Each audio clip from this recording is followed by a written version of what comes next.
Good morning to one and all present here and a very happy Republic Day. The topic that I will be speaking on is the resolution of the civil backlog disputes apart from ADR.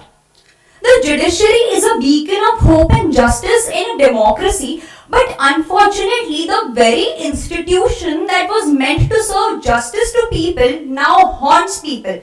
Because who would take the painstaking efforts of approaching the court when the court only delivers tariq pe tariq, tariq pe tariq and tariq pe tariq to you?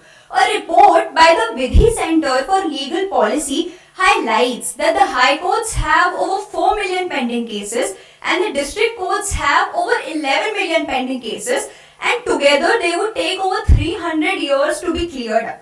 Jurists have provided various solutions to this issue such as better infrastructure, digitization, more funding, appointment of more judges, etc. But as I see it, the problem does not lie in a dearth of solutions, but the problem lies in failing to identify the relevant stakeholders.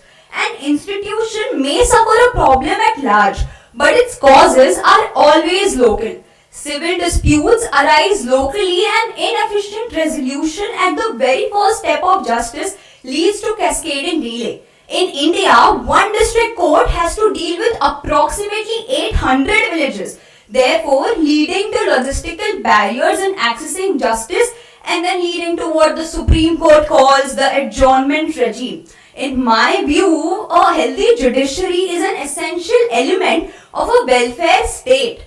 And to ensure speedier trial and clearing of backlogs, we need to ensure that the existing solutions not only expand horizontally but also spread their roots vertically into creating a decentralized judiciary.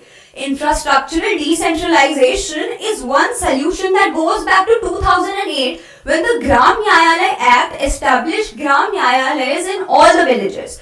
Now, with the initial target of 2,500 Gram Nyayalayas, currently only 314 of them are operational. Recently, a bench led by Justice B.R. Gavai addressed the dilapidated condition of these Gram Nyayalayas and highlighted how the state governments could fund them for better operation. While the existing solutions proposed by the jurists could lead to a higher, stronger judiciary, the application of these solutions to the local judicial bodies or to the Gram Nyayalayas can lead to frequent and easier access to these courts, thereby enhancing and strengthening the Gram Nyayalayas. Thus, the marginalized groups would also have access to these courts, leading to substantive equality. Having localized infrastructure is one solution, but to ensure its effectiveness and make sure that the judges' functioning and appointment is carried out well, a judicial oversight committee could be established at all the levels, especially at the Gram Nyayalaya levels.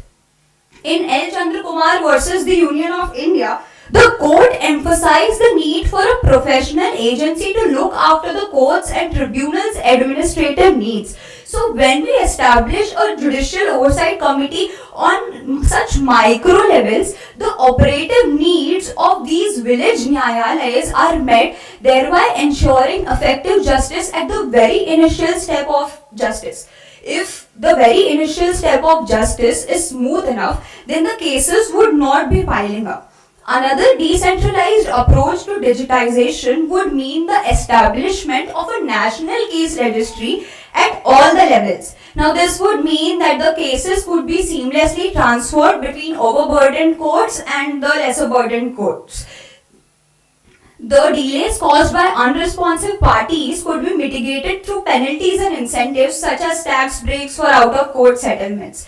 Let's come back to the traditional view of solutions such as more courts, more judges, better infrastructure, etc. Implementation of an impediment-free judiciary would mean that working at the grassroots first is essential. Just how the executive decentralized itself into panchayats to address its most vulnerable individuals and establish the easier flow of work, the judiciary similarly needs to decentralize itself on the very micro levels. to serve the people with timely justice is a constitutional imperative. And to that, I would leave you with a guiding principle that constitutions are written, but constitutionalism is earned. And who would earn it for us is what we decide here today. Thank you so much.